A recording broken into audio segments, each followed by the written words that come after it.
जब इंडिया ना एक मैच हार जाता था ना, उसके बाद इंडिया फिर अगले 10 मैच तक वो हारने वाली बात को भूलता ही नहीं है। वो फिर अपना बदला ले ही लेता है, किसी ना गुस्सा उतारता ही है। जिस तरह वर्ल्ड कप में भी, तो वर्ल्ड कप में तो खैर कोई नहीं मैच आ रहे। उसके अलावा आपने देखा होगा साउथ अफ्रीका के अंदर जो सीरीज इन्होंने खेली है ऑलरेडी, साउथ अफ्रीका के साथ जो सीरीज चल रही थी, साउथ अफ्रीका को आप देखें उन्होंने किस तरीके से खेला वहाँ पे।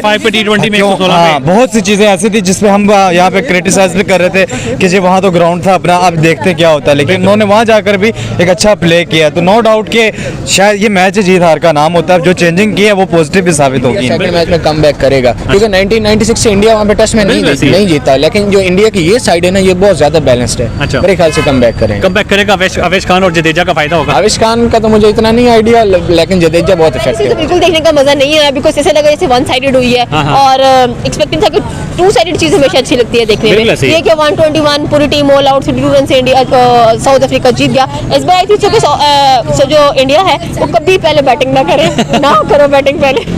आप पहले बॉलिंग करो, बैटिंग साउथ अफ्रीका को दे दो, फिर देखो मजा कैसा है। हिस्ट्री गवाह है 1996 के बाद इंडिया ना कभी अफ्रीका में जीता भी नहीं है कोई सीरीज। लेकिन जो अब इंडिया की फॉर्म नजर आ रही है, एक मैच है, मैं मानता हूँ कि जब आप बाहर जाते हैं, आप दूसरी कंडीशन से खेल कर आए हैं, तो नया सेट होने में टाइम लगता है। तो अब इंडिया को भी सेट होने में टाइम लगा है, लेकिन अगला मैच देखेंगे इंशाल्लाह वो बेहतर होंगे और अच्छा परफॉर्म करेंगे, क्योंकि हमारा इंडिया के साथ लव है। आज हम दोबारा उन्हीं दोस्तों से करेंगे जिनसे हमने पहले इंटरव्यूज किए हुए हैं इंडिया वर्सेस साउथ अफ्रीका के टेस्ट के रिलेटेड।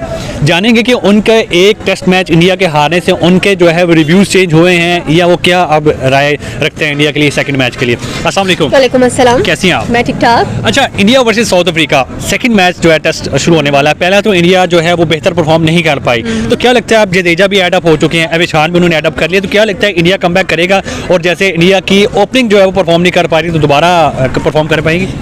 जाहिर सी बात है, ये जो स्पेयर ऑफ टाइम इंडिया को दरमियान में मिला है अपने आप को दोबारा से बैकअप करने के लिए और अच्छा कमबैक देने के लिए, तो एक्सपेक्टेशंस तो यही हैं कि इंडिया अच्छा परफॉर्म करेगा। एंड सेकेंडली अगर देखा जाए तो दोनों टीमें बहुत स्ट्रॉन्ग हैं, एंड जब दोनों स्ट्रॉन्ग टीमें आमने सामने होती हैं, अगर पाकिस्तान होता चलो हम फिर भी कह लेते कि चलो यार हमें पता चल गया किसने कौन कितने पानी में और कितना खेल सकता है। लेकिन यहाँ पर अगर देखा जाए तो दोनों टीमें ऐसी हैं जो कि बहुत अच्छा परफॉर्म कर चुकी हैं, कर रही हैं और करती आई हैं। ये नहीं है कि वो उन्होंने स्टॉप कर दिया एक मोमेंटम पर आकर, बट ये दोनों अच्छा परफॉर्म कर रही हैं। एंड आपने कहा कि सेकेंडली ओपनर्स अच्छा परफॉर्म नहीं कर पा रही, जाहिर सी बात है, ये देखने को मिल रहा है कि लोग कहते हैं कि जो एशियन प्लेयर्स होते हैं वो फॉरनर पिचेस पे इतना अच्छा परफॉर्म नहीं कर पाते, क्योंकि उनको इतना नो हाउ नहीं होता, वो इतने यूज्ड टू नहीं होते हैं। और अगर मैं लेकिन एक पॉइंट ये भी है कि अगर हम फॉरनर्स की बात करें तो वो एशियन पिचेस पे अगर अच्छा परफॉर्म कर लेते हैं, तो आई थिंक ये जस्ट माइंड गेम होता है। आप जितना अच्छा उस चीज को अंडरस्टैंड कर लेते हैं, आपके अंदर कॉन्फिडेंस होता है, आप खेल लेते हैं। अगर हम विराट कोहली की बात करें, वो भी एक एशियन ही है, लेकिन इतना अच्छा खेल गए, केएल राहुल भी इतना अच्छा खेल के गए हैं। साथ में अगर देखा जाए तो बॉलर्स का भी लक होता है कि कितनी पिच के ऊपर कितने उनका बॉल जो है इन स्विंग कर रहा है, कितना अच्छा वो जा रहा है, कितना अच्छा वो प्रेशर हैंडल कर रहे हैं। मेरे ख्याल में ये है कि क्रिकेट का नाम ही है कि आप अपने प्रेशर को किस तरह से हैंडल कर सकते हैं। तो लगता है अगले मैच में इंडिया जो है वो हैवी जो है वो होगा साउथ अफ्रीका। डेफिनेटली देखिए, नजर यही लग रहा है कि इंडिया अपना जो कमबैक है वो अच्छा करेगा, क्योंकि लोग खुश नहीं होते हैं। स्पेशली हमें बुरा लगता है देख के कि एक्सपेक्टेशंस हाई होती है इंडियन टीम से, एंड व्हेन एक्सपेक्टेशंस जो उस लेवल तक नहीं जाती है तो फिर बुरा लगता है देखकर कि भाई ऐसा नहीं होना चाहिए था। और रोहित शर्मा की एंड गिल की बात करेंगे, दे आर द ओपनर्स, तो ओपनर्स जो होते हैं उनको बड़ा स्लो डाउन होकर चलना होता है, ताकि वो एक अच्छा जो सम अप है वो करके देके जाए अपनी टीम को, ताकि बाकियों के लिए मुश्किल ना हो। अगर 100 जोन सा है वो रोहित शर्मा और गिल ही कर लेते हैं, तो फिर बाकी टीम के लिए आसान हो जाता है उसको 300 या 350 तक लेकर जाने के लिए। तो मैं एक्सपेक्ट ये कर रही हूँ कि इंडियन टीम बहुत स्लो डाउन होकर खेले, आपके पास पूरा मौका है, अपनी विकेट को जितना हो सकता है कोशिश करें, बचाएं और अच्छा परफॉर्म करें। एंड रोहित शर्मा एक मंचे हुए प्लेयर है, हिटमैन उनको कहा जाता है, और जितना अच्छा वो खेलेंगे उतना ही टीम के लिए फायदेमंद होगा। एंड लोग कहते हैं कि शायद वर्ल्ड कप को अभी तक सदमा लेके बैठे हुए, लेकिन ऐसा नहीं होना चाहिए।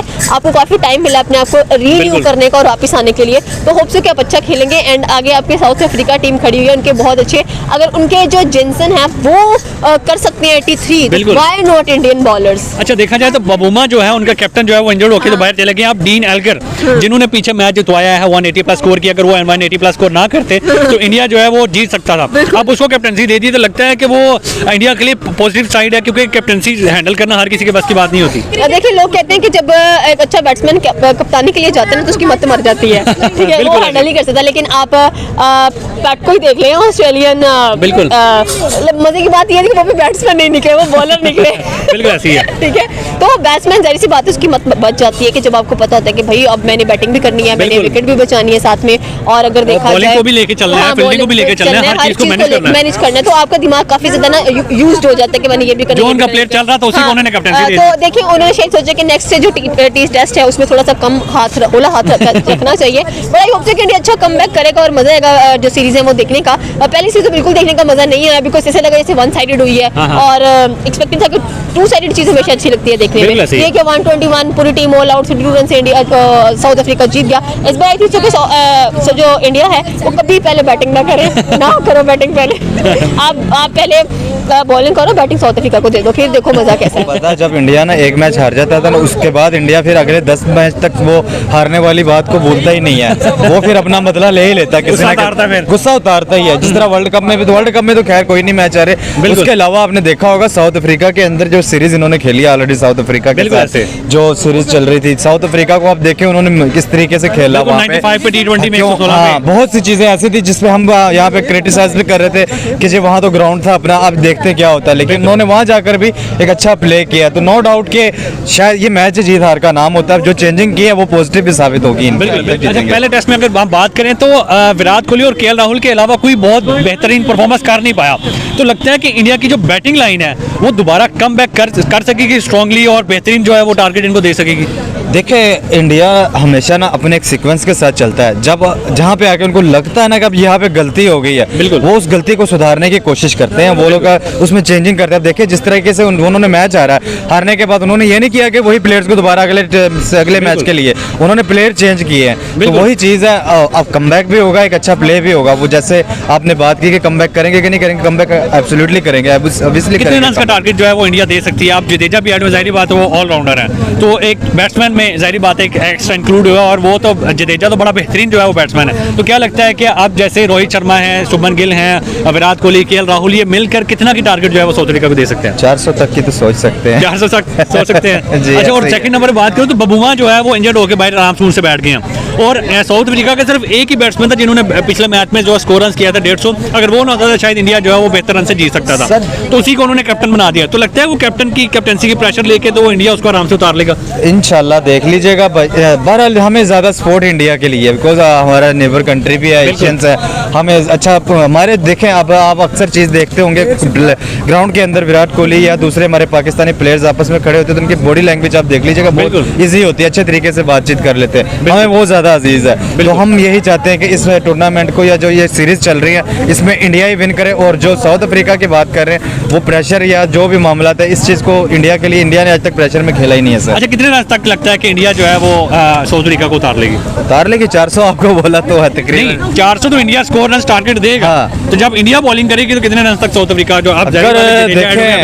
देखें अच्छी बॉलिंग है इनकी, अगर स्टार्ट में 2 से जो ओपनर आते हैं ना, ओपनर कवर हो जाए ना तो फिर मींस के ज़्यादा नहीं तो 250-300 पे भी तो टीम कवर हो जाती है। अगर अच्छे जो ओपनर्स के 2 प्लेयर्स होते हैं ना उनको अगर वो 100 से नीचे कवर कर ले तो फिर अगले गिराना इजी हो जाता है। बिल्कुल ठीक हो गया। सबसे पहला टारगेट यही होता है। ईशान को ऐड किया और जडेजा को ऐड अप किया। क्या लगता है कि इंडिया जो है वो कम बैक कर पाएगा? जैसे इन्होंने अब पहले मैच में हारे हैं, लेकिन अब इन्होंने जैसे ऐड अप किया है तो लगता है कि इंडिया कम बैक कर पाएगी? हाँ, एक्सपेक्टेड तो ये है कि इंडिया की जिस तरह टीम बैलेंस्ड है वो कम बैक डेफिनेटली करेंगे, क्योंकि उनकी जो बैटिंग है, रोहित शर्मा है, एक्सपीरियंस साइड है ना इंडिया, ऐसी है। तो उसके बाद जडेजा का इंक्लूजन बहुत अच्छा है। जडेजा टेस्ट फॉर्मेट का बेस्ट ऑलराउंडर है, बैटिंग बॉलिंग, जी बिल्कुल ऐसे ही है, तो उनके इंक्लूजन से बहुत फर्क पड़ेगा। एक्सपेक्टेड ये है कि इंडिया सेकंड मैच में कम बैक। अच्छा, पहले अगर टेस्ट मैच में देखा जाए तो रोहित शर्मा परफॉर्म नहीं कर पाए, शुभमन गिल परफॉर्म नहीं कर पाए, उनकी ओपनिंग स्टैट कोई परफॉर्म नहीं कर पाए, सिर्फ केएल राहुल के अलावा और विराट कोहली के अलावा। तो लगता है कि कहीं वो प्रेशर ले गए हैं वहाँ की टीम या ऑडियंस का, या एनवायरनमेंट चेंज हुआ है तो कहीं इसलिए वो परफॉर्म नहीं कर पाए। तो लगता है कि अभी वो उस चीज़ से जो है वो बेहतर हो गए हैं और अगले मैच में परफॉर्म कर पाएंगे। यार प्रेशर की बात नहीं है, क्योंकि वो पास 15 ईयर से रोहित शर्मा क्रिकेट खेल रहे हैं, तो प्रेशर सीनियर प्लेयर को इतना नहीं होता, लेकिन स्ट्रगल होती है। जो एशियन साइड्स हैं जब बाहर जाती हैं सीने में तो ऑब्वियसली स्ट्रगल करते हैं। बिल्कुल ऐसी है। तो प्रेशर की बात नहीं, लेकिन मेरे ख्याल से रोहित शर्मा डेफिनेटली पूरी दुनिया जानती है, देखने को मिलेगी। सेंचुरी तो नहीं बट कम बैक करेगा, अच्छा खेलेगा। दोबारा तो नहीं हमें कहीं south Africa versus KL Rahul नजर आएगा, south Africa versus Virat Kohli नजर आएगा, ये दोनों परफॉर्म करें, बाकी सारी टीम नहीं, कोई 10 पे कभी 1 पे हो आपको साउथ अफ्रीका वर्सेस इंडिया ही नजर आएगा, डोंट वरी। अच्छा, मतलब कि अभी जडेजा को उन्होंने ऐड किया और अवेश खान को ऐड किया, क्या लगता है इंडिया अगर बैटिंग करती है पहले तो कितने रन का टारगेट दे सकती है? यार अभी टेस्ट में तो सेकंड इनिंग पे डिसाइड होता है ना टारगेट कितना है, लेकिन नहीं, अगर पहले में देखे जाए तो पहले में कितना टारगेट देगी? 100, 200, 300?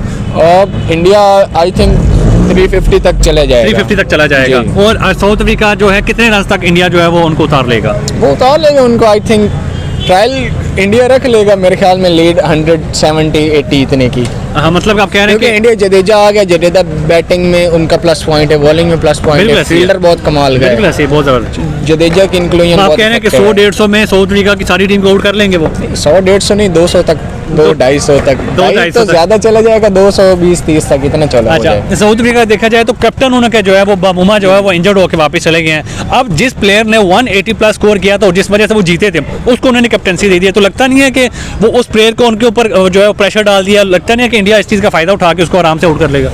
नहीं, प्रेशर की बात तो नहीं है, क्योंकि डीन एल्गर जो है वो कैप्टन रहा है साउथ अफ्रीका का पिछले कुछ सालों में। हाँ। तो डीन एल्गर वैसे भी उसका लास्ट टेस्ट है मेरे ख्याल से। अच्छा। हाँ, वो लास्ट टेस्ट तो इंडिया इज्जत रखेगा उसकी कि यहाँ?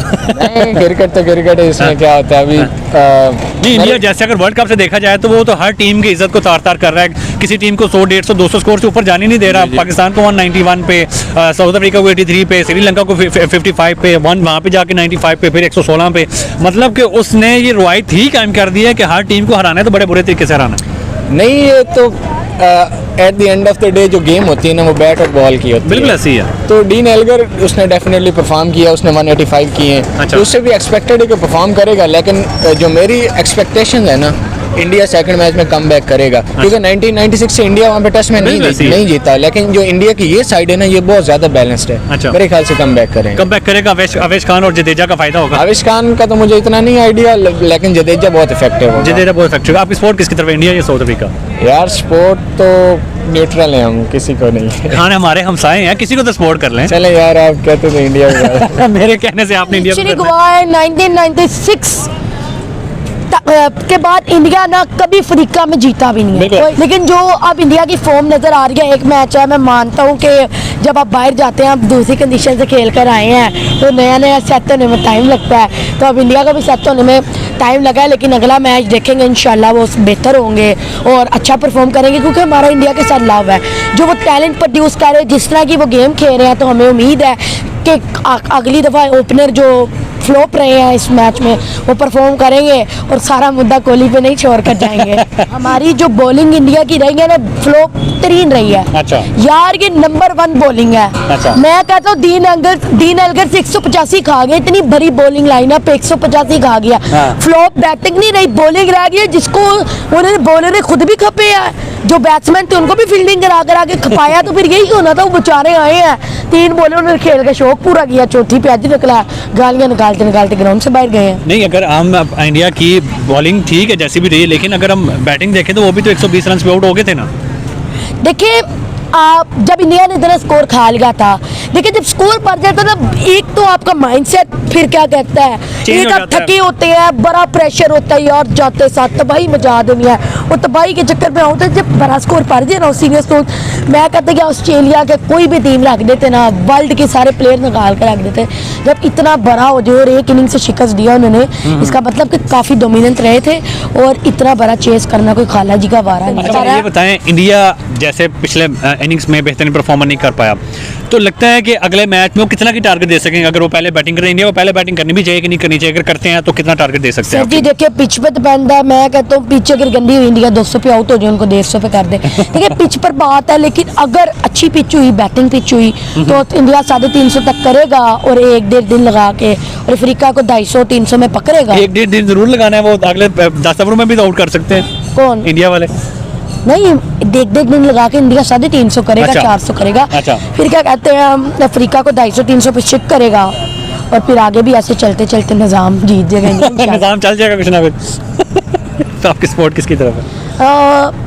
क्योंकि मैं आपसे इसलिए पूछ रहा हूँ कि आप जो है वो, मैंने आपसे आगे भी इंटरव्यू लिए और आप इंडियन को सपोर्ट करते हैं। मैंने कहा शायद आप इंडिया का एक टेस्ट हारने पे आपके रिव्यू चेंज हो जाए, आप इंडिया को सपोर्ट ना करें। नहीं देखिए, मैं इंडिया को सपोर्ट नहीं करता हूँ, मैं इंडिया का फैन हूँ, लेकिन उस कदर नहीं। दिल पाकिस्तान है, मैं पाकिस्तान का फैन हूँ, पाकिस्तान को सपोर्ट कर क्योंकि हमारा मुल्क है और हम गद्दारी नहीं कर सकते। लेकिन देखिए as a cricket fan India अच्छी क्रिकेट खेल रहा है, हमें उनको सपोर्ट करना चाहिए और इंडिया के हक में बात करनी चाहिए, उनके प्लेयर्स की तारीफ करनी चाहिए, उनकी मैनेजमेंट की तारीफ करनी चाहिए, BCCI की तारीफ करनी चाहिए जिस तरह का पहले प्रोड्यूस किया जो वर्ल्ड कप में इंडिया ने कर दिखाया। मैं क्या गली गली का बच्चा, ऑस्ट्रेलिया चले जाओ, अफ्रीका चले जाओ, वहाँ भी गाँव होते हैं, वहाँ के बच्चों ने तारीफें की हैं। तो मैं कौन हूँ, मैं बदतरीफी करने से क्या होगा? पूरी दुनिया में इंडिया ने अपना लोहा मनवाया, तो मेरे मासूम की बदतरीफी करने से क्या होगा?